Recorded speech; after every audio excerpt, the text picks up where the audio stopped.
welcome to another episode of The Restaurateur. I'm your host, JD. If you're new to this channel, please do click subscribe or give us a follow, depending on where you're watching or listening to this from, so you can stay up to date with the latest episodes that feature different business discussions that you can use in your own business improvement or your life in general. In the previous episode, we talked about the first part of the ABCs of starting your own restaurant or your own business. In that discussion, we understood that letter A meant that your product has to be an answer to a problem. We also discussed how you can find the right target market for the product that you already have, and vice versa, how to find the right product for a market that already has an existing demand. Today, we'll discuss another part of those ABCs, and that's the letter B, which means business plan writing. I know some of you who are watching might think that a business plan could really come in secondary, but let me tell you the truth, your life will be easier if you do this now rather than later. I remember back in 2011 when we opened our first business venture. It's a steakhouse here in Davao City, and it's still here today, but we started without even a single page of a business plan because we didn't really think it was necessary to have back then. We had a really tough time running the business for the first few months because we really didn't have a solid plan. So what we did later on was we took a step back and decided to actually make a business plan that we can clearly follow and execute. A business plan actually has a lot of uses. A few examples are the following. Number one, the whole process of writing your business plan makes you look at your business more strategically, and you learn to identify the weak points of your business, and then you learn to project about the possible problems that you might encounter in the future and think of the creative ways that you can respond to them or solve them. A well-written business plan is a reflection of how prepared you are as an entrepreneur, and that can give the impression to your listeners or to your readers that you are someone they can trust with their commitment and their investment. Now, don't worry, we'll try to keep things as simple and as clear as we can so you guys can absorb the information right away and actually use this to draft your first business plan. Alright, let's dive right in. The first part of your business plan is the executive summary. This executive summary should answer this question: what is your whole business plan in a nutshell?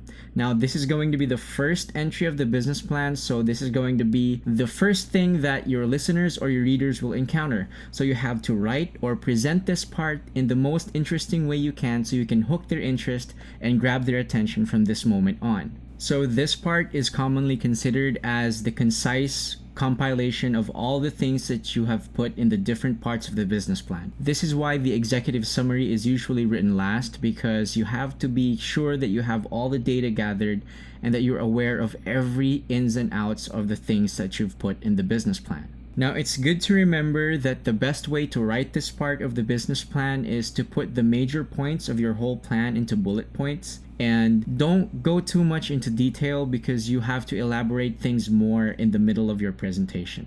The details you put here might vary depending on your style or your approach, but usually it starts with describing your company and who you are, and then go with what product you have to offer and what problem does it solve. And also it pays to have a bit of information about the financial plans that you have, which you will later delve into when you get into that part. Again, remember that you don't really have to be very specific here because you'll have your chance to explain everything else in the later parts of the business plan. The only thing you have to remember is be concise and sound like you're goal-oriented from this point on. So after the executive summary comes the next part, which is the company description. This section aims to answer a few questions. One of them is, what should the other party know about the company that you're introducing them? You might want to begin this section with the basic details about your business, including the business name, the ownership type, if it's owned by a sole proprietor or a corporation or a group of companies. Of course, you have to put there your location, your operating hours, and your business style.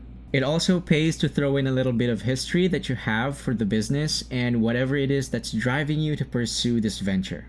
Also, don't forget that this is your initial chance to actually give them a glimpse on how your store would look, how the service would feel like, and what value can it bring to the location that you're in. Also, don't be ashamed to admit the weaknesses that you found in your company while observing it.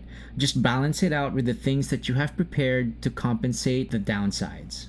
And after those necessary introductory details, you can also add here the vision that you have for the company for the next few years. Another question that the company description has to answer is, what values does your company hold? You have to understand, aside from the return of investment, some investors actually are worried too about who they're going to partner with. They have to know if they share the same values or the same outlook in business and in life so that they can have a harmonious relationship in the business. Now, don't forget that this factor gives meaning and purpose to the investment that your venture capitalist or your angel investor is about to make.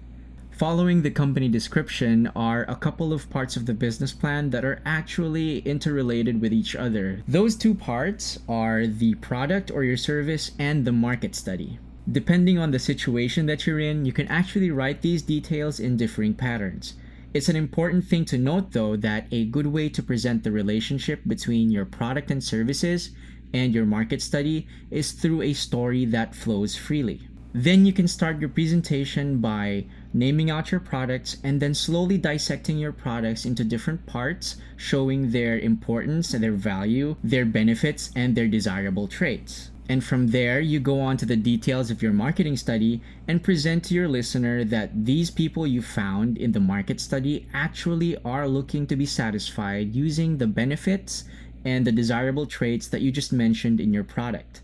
If your product was a result of a demand that you saw during the market study, then you may start this portion of the business plan by presenting the story of how you conducted your business study, your market study, and then you go on to say that you as an entrepreneur would like to offer a solution to their problem through a product that you developed. And then from there, you can move into presenting your menu or your product plan. Regardless of whether the product or the market study came first, you have to be detailed about this. And also, please do include here the different marketing strategies that you have planned for your business that are all based on the objective data that you gathered in your survey during the market study. The key thing to remember here is that you have to support your recommended products and your marketing moves with the data that can back it up from the market research. The market study can be conducted in a lot of ways. For example, you can do a physical survey, you can have a survey over the phone, or you can have a survey online. Now, different locations and different situations call for different methodologies.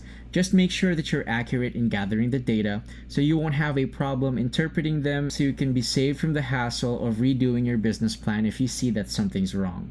This is also the time when you have to be open in discussing the presence of a competition on the location that you want and the quality of foot traffic that the area has. It's a must that you explain all the things that you have planned to turn the odds to your favor or to take advantage of the present situation so you can have less doubts coming from your peers or from your future investors. So that's about it with the relationship of your product or your menu and the market study. Let's move on to the next two parts of your business plan, which are also interconnected with each other. They're your organizational structure and your operations. Having a clear idea of the whole operations during business hours and the values that you want your brand to stand for will give you a clear idea on how many people you want to hire for your team and the values that they hold when they enter your organization. It's in this part of the business plan that you have to have a clear bird's eye view of the whole operations from start to finish. Having a clear vision of what the operational flow would be like in the restaurant would also guide you into deciding which furniture or which equipment to buy for the operations. After which you can move to identify the different branches of your organization, including the rank and file and the management, keeping in mind that each part that you put there has to play a role in executing the grand plan that you have for your business. In presenting this part of the business plan, you'll also have to present the people that you're working with, the entrepreneurs that are behind this company. It will be more advantageous to you if you put your credentials over here very clearly. Be specific about the connections or the skill sets or the existing business of the entrepreneurs behind this company that can contribute to the success of the business overall.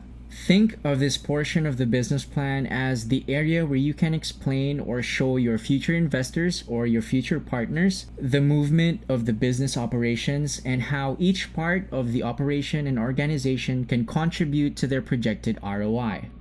That's about it for your organizational structure and your operations. Now let's move on to the last bit, but the very delicate part of your business plan, which is the financial plan. Simply put, this part of the business plan aims to answer this question. How will the money that's invested in your business fuel the whole thing to success? Now that you've explained your product, your market study, the people behind the company, and the operations that you're imagining for your restaurant or your business, it's time to be transparent about the projected costs that you have for all those things to be executed well.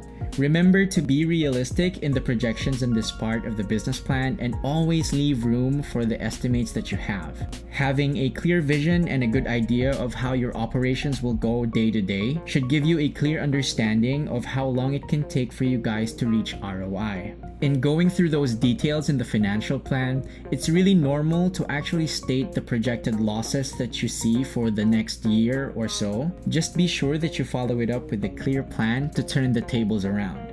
Like I've said earlier, this part of the business plan is one of the most sensitive, so if you're not really good with numbers, do take the time to get help from people who know their stuff, probably people from accounting or someone who's done this for their past business, because you don't want to make false assumptions regarding numbers and it might cost you your business in the long run too. And just like that, we're done discussing the different parts of your business plan. Again, you start with the executive summary, followed by your company description, and then you play around product and the market study, and then you lay out your organizational structure based on the operations that you have in mind, and then finally, you declare your financial plan. All these things are necessary for you to gain confidence in yourself and for other people to gain confidence in you. And it's important that if you're presenting this thing to people who will be your future investors, you have to show them that you really know your stuff inside out, because all it might take for your business to grow is their confidence in you. So I hope you found this episode useful, and I hope you guys start your business plan first before you guys go on a business venture. As I've said, business plans have many uses, but you have to remember life in the business world will be easier if you have it done right now rather than later. Thank you guys for tuning in. I'm JD for The Restaurateur. I'll see you in the next episode.